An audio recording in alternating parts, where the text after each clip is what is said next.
is Locked On Jazz for the 15th of November. Jazz and the Knicks are on the docket. We'll preview that, but first we'll have a history lesson about what we've learned from 15 games of the Jazz and what it means for the rest of the season.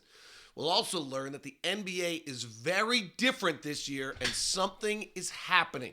Jazz are having some strange shooting and some bench strength, so those will all be touched on. Before we're done today, it is Locked On Jazz.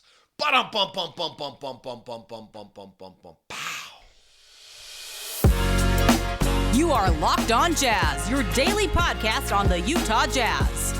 Part of the Locked On Podcast Network, your team every day. How are you? I'm David Locke, radio voice of the Utah Jazz, Jazz NBA Insider. This is Locked On Jazz, your daily podcast on the Utah Jazz, giving you insight, expertise, geeky numbers today, and hopefully making it way better to be a Jazz fan each and every day. Thank you very much for making Locked On Jazz your first listen of the day. We are free. We are available on all platforms or all podcasting apps for you. We're also on YouTube where you can hit subscribe, hit the bell button to be notified whenever we do a show.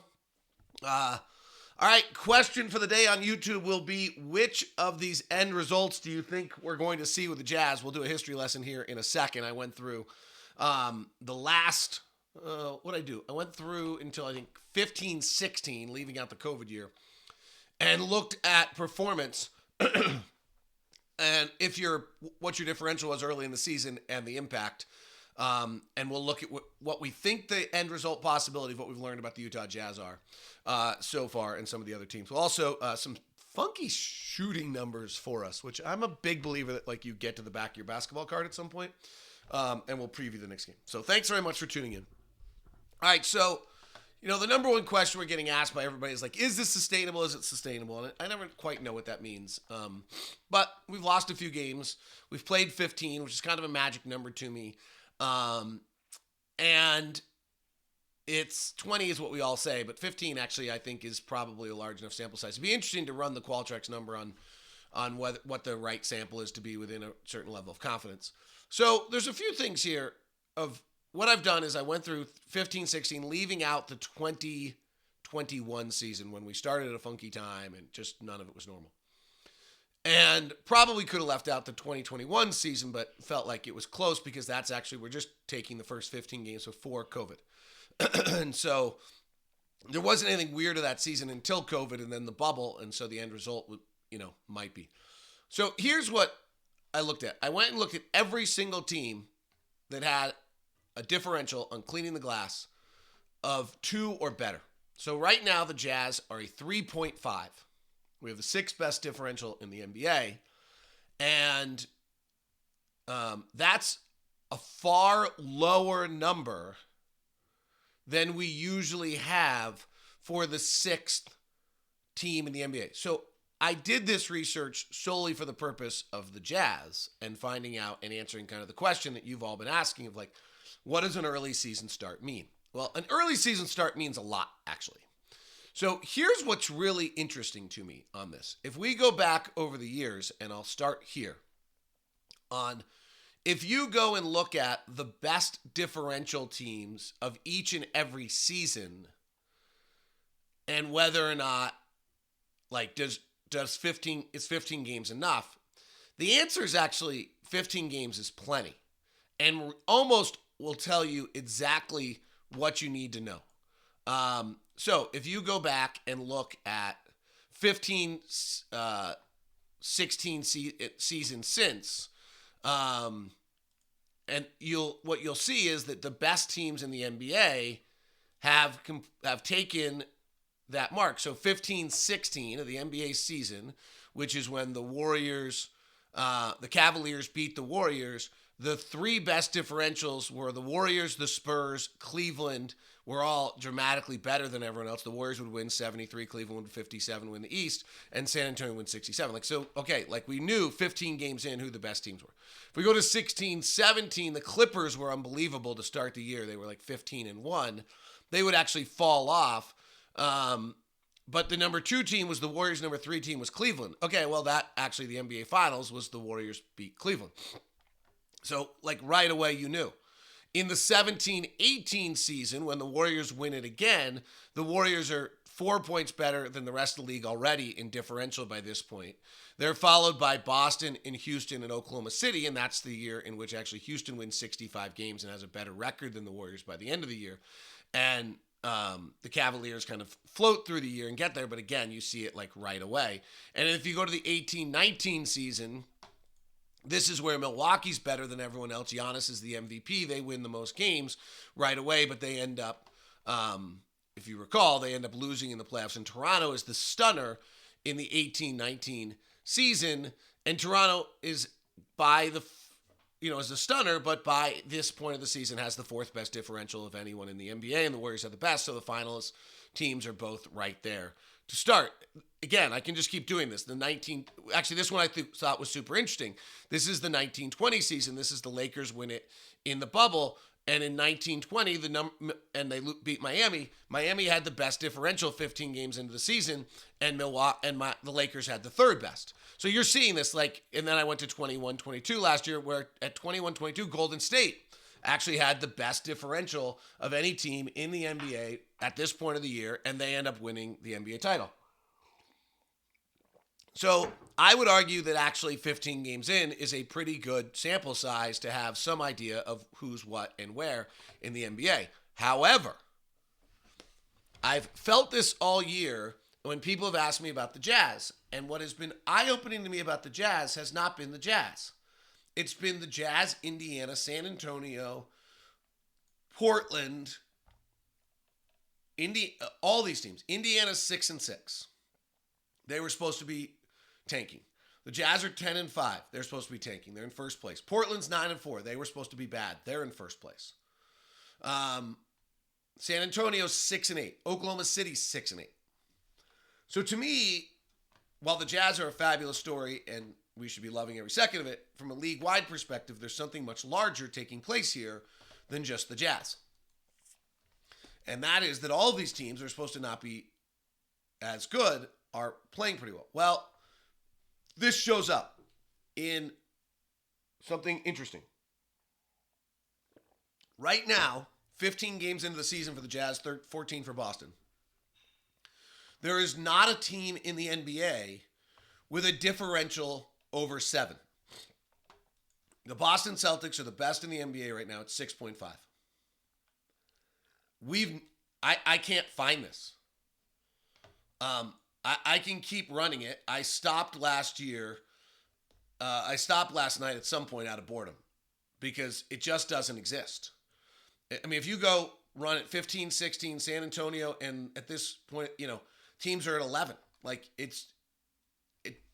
You run 15, 16, the Warriors are at 15, 16, 17, the Clippers are at 16, 17, 18, Golden State's at 13, 18, 19, Milwaukee's at 12, Golden State's at 10 differential, 19, 20, Miami's at 9.6, Milwaukee's at 9.1, 21, 22, Golden State's at 12 at this point. Jazz last year at 8 at this point.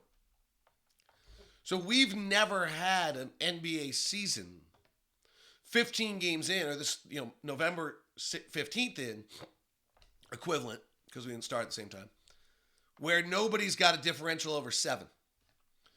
Which means the top teams in the league are not separating each other. Which actually, what it really means to me is that the differential between the best and the worst is far slimmer than it's ever been. Which actually makes the little percentages that you can go steal points in a game by three-point shooting, by offensive rebounding, by getting in transition, to be more important than ever, makes effort probably more important than ever, makes health more important than ever, because the margins are slimmer. And so therefore, what you're seeing right now with Utah, Portland, San Antonio, Indiana, Oklahoma City is a league-wide trend that the standard deviation of team has absolutely shrunk, and allows for teams like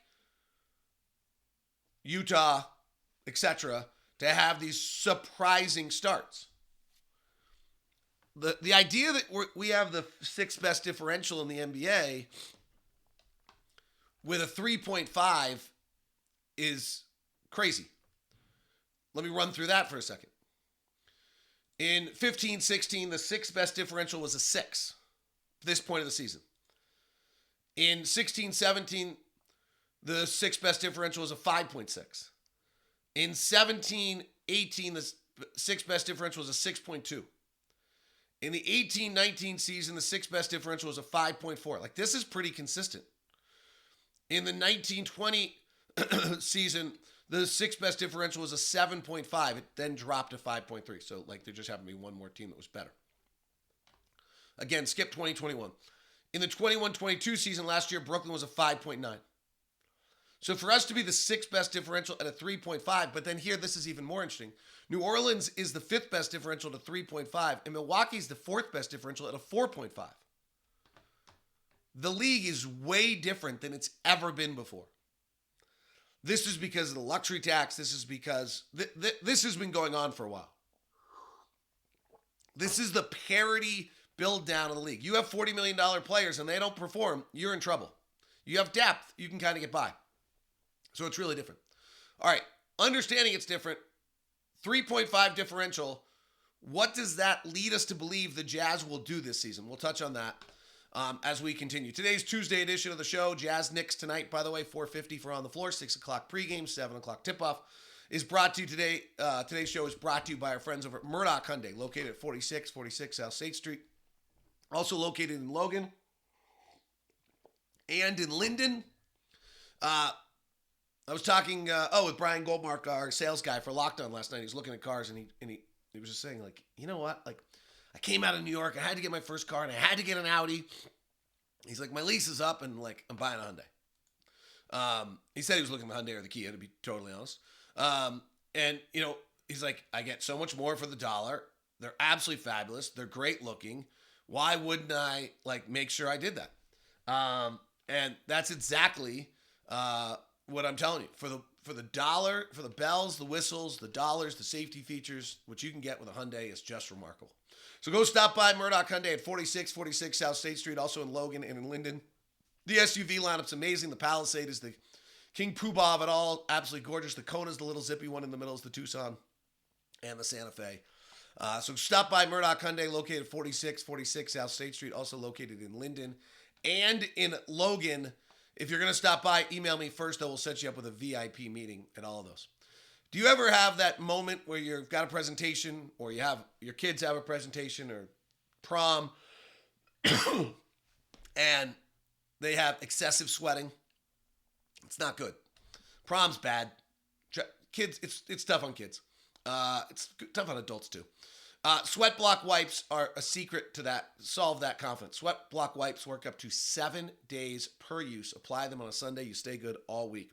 If you're someone who you love is experiencing embarrassing sweat or odor, try Sweat Block.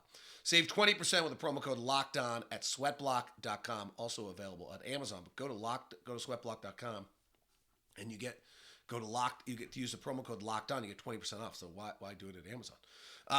So make sure you check it out and help somebody else you love or yourself for that circumstance. Frankly, right now with this sweatshirt on, I probably could use a little sweat block. It's somehow 12 degrees outside and a million degrees in my office right now. Thank you very much for making Locked On Jazz your first listen of the day. For your second listen, check out Locked On Sports Today. Your daily 22-minute podcast taking you through all the biggest stories of the sports world, updating you on everything that's taking place, including the Commanders beating the Eagles last night. Holy cow. That's all there for you. All right, so that was about the league, which I thought was really interesting. Maybe you did or maybe didn't, because what you really care about is the Jazz. So since 2015-16, excluding the COVID year, there have been 25 teams who've had a differential between 2 and 5 at this point of the season. The Jazz are at 3.5. So I thought this was kind of the right range, right? Like, if we go blow out the Knicks tonight, we'll jump to 5. Like, we're still at a point of the season where these numbers fluctuate kind of crazy. So I thought this was the right range. And then I broke it up into like 4 or 5 wins. So of the teams that had differential between the Jazz, I said, are 3.5. So of the teams that had a differential that are between 2 and 5, it's a big range. Like, and we'll talk about that in a second because there is definitely some aspect here where The range is significant enough that it makes you kind of wonder whether or not, whether or not there can be a little skewed. But nonetheless, there were 25 teams. 8 of them went on to win more than 50 games.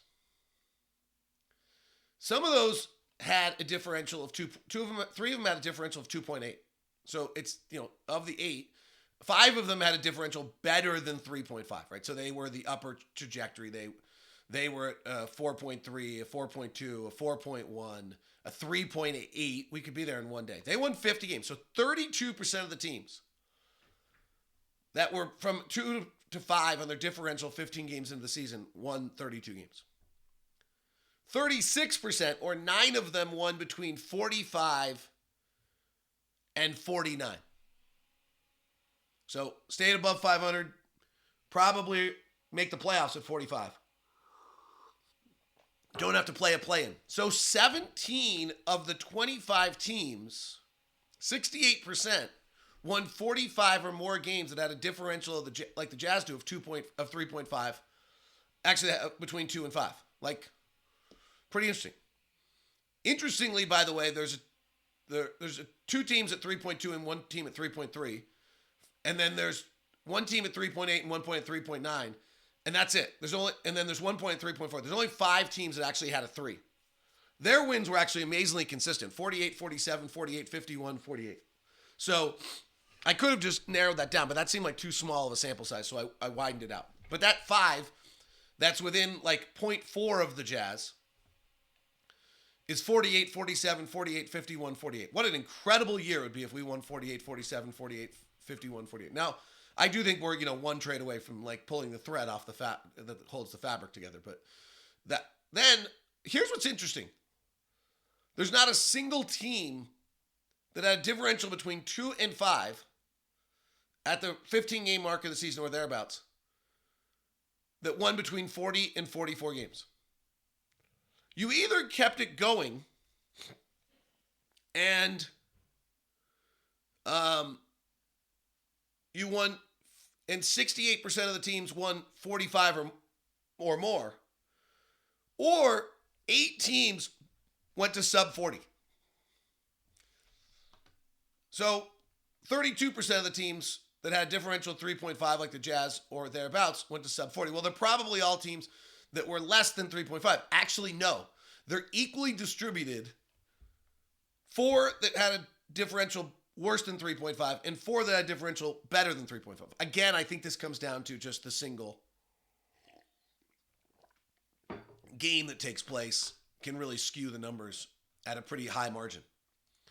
So, I don't know why that is. I did find that last little tidbit interesting that you actually don't just kind of hover around 500. You either keep this thing going or you don't. Now, the teams that fell apart are Tom Thibodeau's Minnesota Timberwolves in 2016-17. They had a 2.1 early in the season, and then they fell apart. I think that's the year Zach LaVine tore his ACL. I'm not totally certain. They were super young. Wiggins, Towns, Rubio. They started the year well, and then they fell apart in 16-17. That team fell apart. The other team in 16-17 that fell apart was the Charlotte Hornets. They started the year very well, 2.9 differential, and ended up winning just 36 games under Steve Clifford, ironically enough, their head coach, still today. Couldn't find any noticeable injury there. That's just Kemba Walker, Nicholas Batum, Marvin Williams, Michael Kidd-Gilchrist, and they just seem to have fallen apart. I don't have a good answer to why. It wasn't a like, oh look, he only played 23 games or anything like that when I scanned that. In the 17-18 season, the Detroit Pistons were one of these teams, and they were really rolling. The Detroit Pistons in 17-18 were plus 4.5, and then by the end of the year only won 39 games. Looking at them, Blake Griffin gets hurt, and so does Avery Bradley. So they get crippled by a significant injury. Blake Griffin ends up playing 28 games. Let's understand Van Gundy. They actually might have been a pretty good team, and then Blake falls apart. They started really well and couldn't hold it together. In 1819, Charlotte decides to join the party again. With the fade, they start the year really well with a 5 differential under James Borrego, and then they drop to 39 wins. Again, with the case of Charlotte, other than Cody Zeller getting hurt, I couldn't find anything, which I thought was really interesting. That Charlotte seems to have just fallen apart twice. In 1819, also, the New Orleans Hornets start off really, really well, and then they fall apart. That's partially due to, I think, the Anthony Davis fiasco. They end up winning only 33 games, having started the year with a 2.4 differential under Alvin Gentry and Dell Demps. Anthony Davis plays 56 games. Elfrid Payton plays 42. Nikola Mirotic 32. They're just kind of an injured mess, and end up with the whole Anthony Davis fiasco. So, and then last year's New York Knicks was a 2.3, dropped to 37 wins, which I just don't think they're very good. Phoenix in 1920 has a 4 differential and drops to 39 wins. And that's the bubble season where they somehow fell apart and then brought it back together. In 1920, Denver starts with a 4.6 and only gets 38 wins. But that's also the bubble season where they then, 2020, that's the bubble season where they then beat us in the playoffs. So those are the teams that have done it. Washington's the team everyone talks about last year that had a big differential, but they actually had a 5.4 differential. So they're actually not even in their group, and then they fell to 35 teams. They're the only one that I could find that had a differential better than 5 that ever dropped under 500. Just to finish this up for you. So here's the takeaway on this. What does all this mean? Means that, there's a 68% chance that we're talking about 45 wins or more. The data shows that the 2.5, 3.5 differential to this point is totally legit. And is a precursor that this team is good and can win a lot of games. 32% of the time, there's still a chance the bottom falls out a little. Most of the time, the bottom fell out is due to injury. The fragile roster, key player gets hurt. Now, I do believe we have a player or two who's the thread that holds our fabric together. But 68% of the time, since 2015-16, when someone's got a differential between 2 and 5, they go on to win more than 45 games. Pretty great. If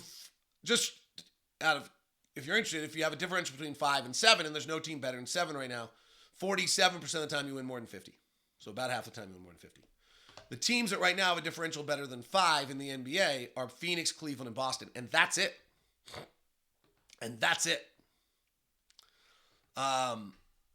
Phoenix, Cleveland, and Boston are 5.8 to 6.5.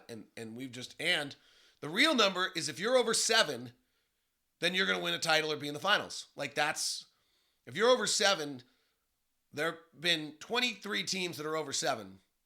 8 of them have won 60 or more. 13 of the 23 have won 55 or more. 18 of the 23 have won 50 or more.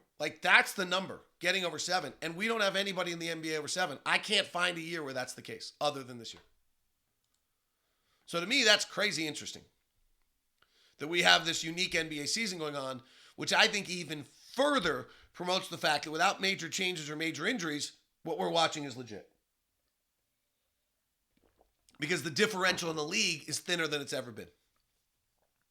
And so it's maybe the Jazz, in the traditional sense, aren't quite as good, but on the other end, the league's not as top-heavy dominant, and so go win the margins by shooting more threes, go win the margins by getting in transition, go win the margins by offensive rebounding, and you win more games. All right, I'm behind. I got some strength shooting. We probably won't do trends, but I do want to share some other fun little data points for you today. Hope that was interesting. League-wide trend items. When people ask you about the Jazz, have a better answer than probably anybody else does. You can be super smart about that. How's that? There's an app that we talked about for a while called Truebill. It's now called Rocket Money. It's pretty cool. So what it does, what its primary thing is to make sure you're not wasting money on subscriptions. 80% of the people have subscriptions they forgot about. Maybe for you, it's an unused Amazon Prime account or Hulu account that never gets streamed, or, whatever subscription to some Substack you made somewhere. And Rocket Money now tells you what those are and can save you money. Most Americans think they spend around $80 a month on subscription. The actual number is closer to $200. So that's right. You could save hundreds of dollars a month by using Rocket Money. That's where the app is for you. It also will track all of your expenses in one place and all sorts of other things that are really cool and monitor your spending and tell you if a major expenditures come out of your account or all sorts of other safety features. It's all at Rocket Money. You can get rid of useless subscriptions with Rocket Money now. So go to rocketmoney.com/lockedon to save hundreds per year. That's rocketmoney.com/lockedon. Today's show is also brought to you by our friends over at Prize Pick. If you're looking a way to add some more fun and interest into your sporting life, Prize Picks is the answer for you on that. Enjoy Prize Picks and all the fun that it has to offer, maybe even more so because you get a 100% deposit match up to $100 with promo code LOCKEDON. You can download the app or go to prizepicks.com, and as I said, use the promo code LOCKEDON, and you get up to $100 match. If you deposit $100, you get $100. If you deposit $72, you get $72. If you deposit $50, you get $50. So download the Prize Picks app and go to prizepicks.com to sign up for your daily fantasy sports. Any sport imaginable, entries can be made in 60 seconds or less. It's that easy. Safe and fast withdrawals. Currently operational in 30 states or more. Don't forget to enter the promo code LOCKEDON, though, at sign up or your instant deposit match up to $100. It's all at Prize Picks. All right. Thanks for making Locked On Jazz your first listen of the day. For your second listen, there's Locked On Sports today. Also, game to game, Locked On NBA will run you through all the action. I'll put the little link up top. Our friends over at Locked On Knicks, I'm sure will be a lot of fun. All right, I thought this was interesting, or else I wouldn't have shared it. So there are some strange shooting numbers going on with our Utah Jazz right now. So Mike Conley, career pull-up shooter. Last year was number 2 in the NBA. Career pull-up shooter, so off the bounce, three-point shooter. Career 38%. He's right now at 25. Seems unlikely to last. He's one of his last 11 from 3, despite playing just absolutely brilliantly, but he's a career 37% who's at 25%. Flip side, Colin Sexton, who's a career 35. These numbers are with do not have the Philadelphia game. Conley's do, but everyone else doesn't. Colin Sexton, who's a career pull-up shooter at 34.5%, is making 56% of his off-the-bounce threes right now. Okay, that seems a little unlikely. I think we could see a real slump there, go back to his career number 34. But Sexton on his catch and shoot, this is why these numbers are strange. Sexton on his catch and shoot is at 25%. He's a career 41%er on 460 of them. Like, that's not going to last. So he's completely inverted it. So it'll be really interesting to watch what happens with Sexton. I do generally believe guys go to the back of their basketball card. Taylor Horton-Tucker is not a good shooter. He's been a 28% off the bounce shooter, 27% catch and shoot, three-point shooter. Taylor Horton-Tucker's catch and shoot, which I think he made one the other night, but going into the game the other night, was 12%. 3 of 26. He's career 27%. So that's going to go up. His off the bounce three-point shooting's at 50%. I'd love to tell you I think he developed a new skill and maybe he's gotten better at it, but not 28% to 50%. We've been making an inordinate amount of off the bounce threes other than Mike Conley, which is weird. Let's do Jordan Clarkson. Jordan Clarkson's pull-up shooting, off the bounce three-point shooting, this year, going into last game, was at 44%. Career, 32%. Seems unlikely to last at that level. His catch and shoots at 36, and he's at 39 for the season, so he's right on that number, that normal number. Lowry Markkanen catch and shoot is at 38%. His career is 37%, so he's right there. Like, he's right back to where he should be. Malik Beasley, catch and shoot 40%, catch and shoot 40%, 46%. He's a little hot. He's also probably getting pretty good looks because of Mike Conley. And then Jared Vanderbilt's my favorite because Jared Vanderbilt, for his career, was 3 of 18 on catch and shoot, and was 7 of, I think he missed one the other night, so he's 7 of 15. But that's interesting. I thought that was interesting. Colin Sexton just completely reversed and not something that's probably like either side sustainable. I can't imagine that his catch and shoot number stays at 25% when he's a career 41%. And I can't imagine that his off the bounce stays anywhere near 56% when his career is 35%. So those two probably flip.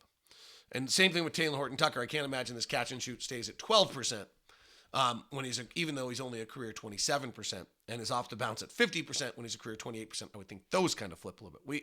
It's unusual to have guys shooting the off the bounce three as well as we do right now. Knicks preview for you. We'll get bench strength another day. Knicks preview. Tonight's game is going to come down to two things. One is transition.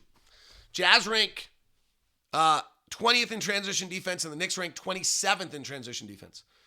The Knicks are in transition the fourth most of any team in the league. We're actually only in transition the 25th most of any team in the league.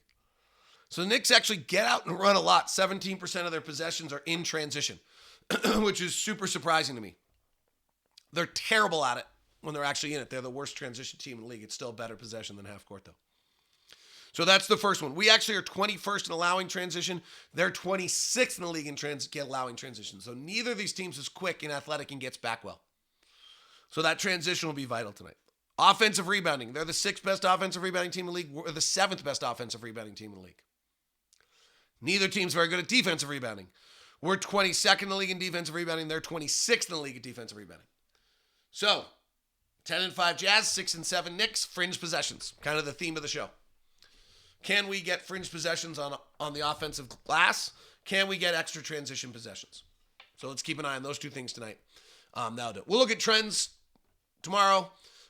Maybe some of the bench scoring tomorrow, and hopefully talk about the 11th win of the season to lead the NBA. Thanks very much for tuning in. Now make Locked On Sports Today your second listen. Have a great one.